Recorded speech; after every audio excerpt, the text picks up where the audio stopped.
Montha తుఫాన్ ప్రభావంతో తూర్పుగోదావరి జిల్లా రాజనగరంలో వరి పంట భారీగా దెబ్బతింది. దెబ్బతిన్న పంట పొలాల్ని, కూలిన ఇళ్లను జనసేన ఎమ్మెల్యే బత్తుల బలరామకృష్ణ పరిశీలించారు. బాధిత ప్రజల్ని, రైతుల్ని పరామర్శించి నిత్యావసర సరుకుల్ని పంపిణీ చేశారు. కోరుకొండ మండలం శ్రీరంగపట్నంలో బురద కాలువ ఉధృతిని పరిశీలించారు. నష్టపోయిన రైతుల్ని కూటమి ప్రభుత్వం ఆదుకుంటుందన్నారు. బురద కాలువ ముంపు నివారణకు 32 కోట్ల రూపాయలతో ప్రతిపాదనలు సిద్ధం చేస్తామని చెబుతున్న రాజానగరం ఎమ్మెల్యే బత్తుల బలరామకృష్ణతో మా ప్రతినిధి Sriramurthy face to face. Montha తుఫాను ప్రభావంతో ఏజెన్సీ ప్రాంతంలో కురిసిన భారీ వర్షాలకి సూరంపాలెం రిజర్వాయర్ నిండిపోవడంతో దానికి గేట్లు ఎత్తేశారు. అది వచ్చి ఇక్కడ గోకవరం, కోరుకొండ మండలాల మీద పడిన పరిస్థితి ఉంది. దీంతో బురద కాలువ పొంగి అనేక వేల ఎకరాలు ముంపుకు గురైన పరిస్థితి ఉంది. కాలనీలు కూడా ముంపుకు గురవుతున్న పరిస్థితి ఉంది.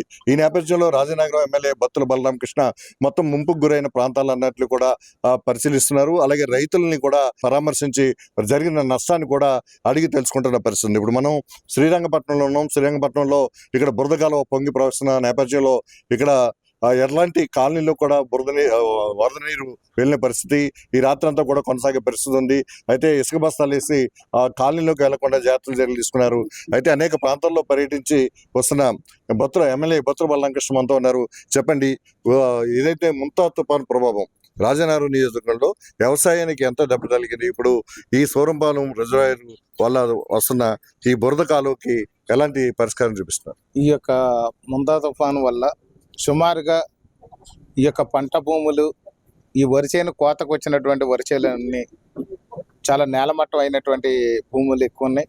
అదేవిధంగా కొంత సగం వరకు నేలమట్టం అయినటువంటి పరిస్థితి ఉంది. సుమారుగా రాజనగరం నియోజకవర్గంలో 5,000 ఎకరాలుగా ఈవేళ పంట భూమి అనేది పూర్తిగా ధ్వంసం అయిపోయినటువంటి పరిస్థితి ఉంది. 5,000 ఎకరాల తాలూకా రైతులందరూ కూడా ఆర్థికంగా నష్టపోయారు. చేతికి వచ్చినటువంటి పంట కళ్ళెదురుగుండానే మునిగిపోయి, కుళ్ళిపోయి, మొలకలు మొలిసేసి అది ఎందుకు పనికి రాకుండా అయిపోతుందో రైతులందరూ చాలా బాధలతో ఉన్నారు. వాళ్ళందరినీ కూడా ఇప్పుడు సుమారు ఉదయం నేను 9 గంటలకు మొదలుపెట్టాను. ఇప్పటి వరకు కూడా చాలా గ్రామాలన్నీ కూడా వెళ్ళి రైతుల్ని కలిసి, అక్కడ బాధితులను కలిసి వస్తున్నాం. ప్రతి ఒక్కరికి ధైర్యం చెప్పాం. ప్రభుత్వం ఖచ్చితంగా ఆదుకుంటుంది. ఏదైతే పంట నష్టం వాటిల్లిందో వాళ్ళందరికీ కూడా గౌరవ ముఖ్యమంత్రి నారా చంద్రబాబు నాయుడు గారు, ఉప ముఖ్యమంత్రి వర్యులు పవన్ కళ్యాణ్ గారు ఖచ్చితంగా ఆదుకుంటారు. కూటమి ప్రభుత్వం మీకు అండగా ఉంటుందని చెప్పి వాడికి మనోధైర్యాన్ని చెప్పడం జరిగింది.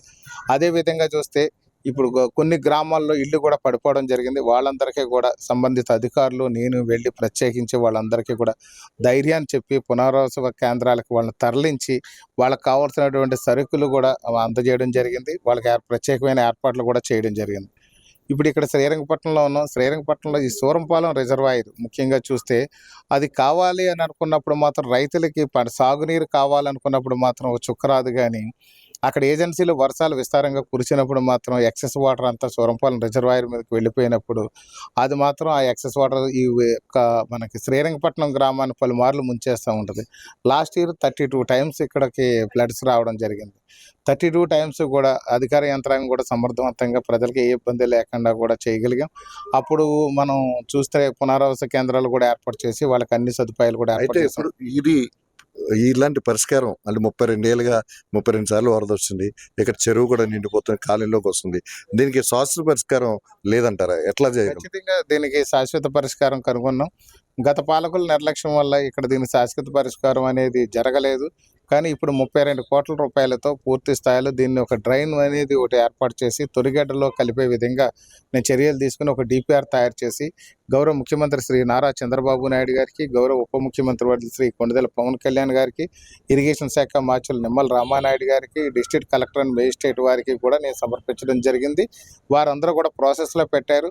ప్రస్తుతం మనం అదంతా కూడా ప్రాసెస్లో ఉంది. త్వరలో మాత్రం దాని క్లియరెన్స్ వచ్చి దానికి ఫైనాన్షియల్ టెక్నికల్ సపోర్ట్ మనకి వచ్చిన తర్వాత ఖచ్చితంగా అది మొదలుపెట్టి చేస్తే మాత్రం శాశ్వత పరిష్కారం అవుద్దని భావిస్తున్నాను. చేతికి అందిన పంట అది తుఫాను వర్షాలతోటి గత 4 రోజులుగా కురిసిన వర్షాలతో నేల కొరిగిన పరిస్థితి. అయితే ఇప్పుడు కౌలు రైతులు ఎక్కువగా కౌలు చేస్తున్న రైతులే ఉన్నారు. పెట్టుబడి పెట్టింది కౌలు రైతులు. రేపొద్దున్న పరిహారం అయితే రైతులకు వస్తుంది, మాకేం రావట్లేదని కౌలు రైతులు కూడా మీకు చాలా చోట్ల చెప్పిన పరిస్థితి ఉంది. ఏ విధంగా ఆదుకోగలుగుతారు కౌలు రైతులు కూడా? ఖచ్చితంగా ఎవరైతే ఈ క్రాప్ అనేది చేయించామో, ఈ క్రాప్ అనేది మాకు అగ్రికల్చర్ డిపార్ట్మెంట్ చేయడం జరిగింది. అది కౌలు రైతు అయితే కౌలు రైతు పేరు మీద ఈ క్రాప్ చేయించాము, లేదా రైతు అయితే రైతు భూ యజమాని అయితే భూ యజమాని పేరు మీద ఈ క్రాప్ అనేది చేయడం జరిగింది. కాబట్టి ఎవరైతే పంట వేశారో వారికి మాత్రమే ఈ యొక్క నష్టపరిహారం వస్తుంది అనేది ఖచ్చితంగా నేను తెలియజేస్తున్నాను. ఇది మీకు పూర్తి నివేదిక ఎప్పుడు వస్తుంది ఈ పంట ఇప్పుడు నష్టం? ఈ రోజు ఈవినింగ్ వరకు కానీ చూసినట్లయితే 5,000 ఎకరాల వరకు మాకు ఇక్కడ కనిపించింది. ముందు ఒక రాజానగర్లో చూస్తే 2,300 ఎకరాల వరకు కూడా వచ్చింది. మనకు అదే విధంగా చూస్తే సీతానగర్లో 1,800 ఎకరాల చిల్లరంతా వచ్చింది. ఇక్కడ కోరుకొండ మండలం 900.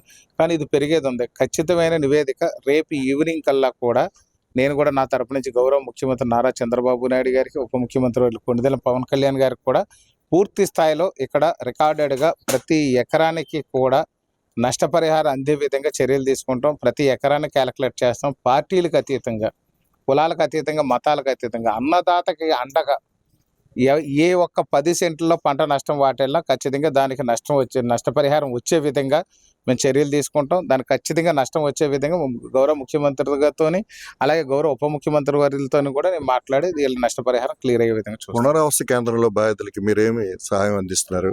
ఏం పంపిణీ చేస్తారు? పునరావాస కేంద్రాల్లో మేము ఉదయం అల్పాహారం ఇచ్చాము. అదేవిధంగా మార్నింగ్ టీ, కాఫీ ఈ 2 కూడా ఏర్పాటు చేయడం జరిగింది. చంటి పిల్లలకు పాలు ఇవ్వడం జరిగింది.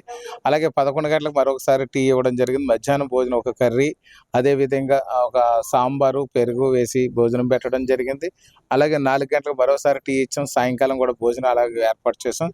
మధ్యలో ఈ పిల్లలకి అది ఏ ఇబ్బంది లేకుండా, షుగర్ పేషెంట్లు కానీ వీళ్ళకి కానీ ఇబ్బంది లేకుండా బిస్కెట్స్ అవి కూడా ఏర్పాటు చేసాం. ముఖ్యంగా వాటితో పాటు మెడికల్ క్యాంపులు కూడా అక్కడే పెట్టి వాళ్ళకి కానీ ఆ గ్రామస్తులు కానీ ఇబ్బంది లేకుండా ఉండే విధంగా ఈ మెడికల్ క్యాంపులు కూడా ప్రతి గ్రామంలోని మెడికల్ క్యాంపులు ఏర్పాటు చేసి ఎవరికి కూడా అనారోగ్యాలు బారిన పడకుండా, వైరల్ ఫీవర్స్ కానీ లేకపోతే దగ్గు, జలుబు ఇలాంటివి రాకుండా ఉండే విధంగా ప్రాథమిక వైద్యం అందుబాటులో తీసుకొచ్చాం. కానీ ఎవరికి ఎలాంటి అనారోగ్యాలు ఇంకా రాలేదు. అధికార యంత్రాంగంతో పాటు ఈ యొక్క వైద్య సదుపాయాలు కూడా అందుబాటులో పెట్టాం సార్. అంటే బాధితులకి ఏ సహాయం చేస్తున్నారు? కుటుంబానికి 3,000 అన్నారు, రైస్ అన్నారు. ఎవరైతే పునరావాస కేంద్రాల్లో ఉన్నారో వాళ్ళకి కానివ్వండి, లేకపోతే ముంపు ప్రాంతాల్లో ఉన్న వాళ్ళకి కానివ్వండి, ఇల్లు పడిపోని ఇచ్చి నిరాశ్రయాలు అయిన వారికి కూడా వాళ్ళందరికీ 25 కేజీలు బియ్యం, అదేవిధంగా 6 రకాలు అంటే కందిపప్పు కానివ్వండి, పంచదార, కందిపప్పు, పంచదార, బియ్యం, 25 కేజీలు బియ్యం, తర్వాత ఉల్లిపాయలు, అండ్ వాళ్ళకి కావాల్సిన ఒక ఆయిల్ ప్యాకెట్, నిత్యావసర వస్తువులన్నీ కూడా అందజేస్తున్నాం. దాంతోపాటు గరిష్టంగా ప్రతి కుటుంబానికి కూడా 3,000 రూపాయలు నగదు రూపేణ వాళ్ళకి ఇమీడియట్గా వాళ్ళకి తక్షణ సాయంగా అందజేస్తున్నాం. ఇది ఏదైతే ముంతా తుఫాను ప్రభావంతో ఇంకా వర్షాలు కొనసాగుతున్నాయి ఏజెన్సీ ప్రాంతంలో, దానివల్ల వాగులు వంకలు పొంగి ప్రవహిస్తున్నాయి. అయితే అది ఉమ్మడి తూర్పుగోదావరి జిల్లా కావచ్చు, తూర్పుగోదావరి జిల్లాలో కావచ్చు, పంట పొలానికి అంటే వరికి బాగా నష్టం జరిగింది. ఆ నష్టానికి సంబంధించి ఇప్పటికే నివేదికలు తయారవుతున్నాయి. సీఎం చంద్రబాబు నాయుడు రైతాంగాన్ని ఆదుకుంటారని చెప్తున్నారు. అయితే కౌలు రైతులు కూడా చాలా మంది ఉన్నారు, వాళ్ళకి కూడా ఇక్కడ న్యాయం జరుగుద్దని చెప్పేసి ఎమ్మెల్యే బత్తుల బలరామకృష్ణ చెప్తున్నారు. అయితే ఏదైతే నిర్వాసితులు ఉన్నారో వీళ్ళందరికీ కూడా కుటుంబానికి రేషన్ బియ్యం, అలాగే నిత్యావసర సరుకులు అందిస్తున్నాం. అలాగే ఇల్లు కూలిపోయిన వారికి కూడా ఇల్లులు కట్టించే బాధ్యత కూడా తీసుకుంటామని చెప్పేసి ఎమ్మెల్యే బత్తుల బలరామకృష్ణ చెప్తున్నారు. కెమెరా రిపోర్టర్ రామకృష్ణతో శ్రీరామూర్తి, ప్రైమ్ న్యూస్, కోరుకొండ నుంచి.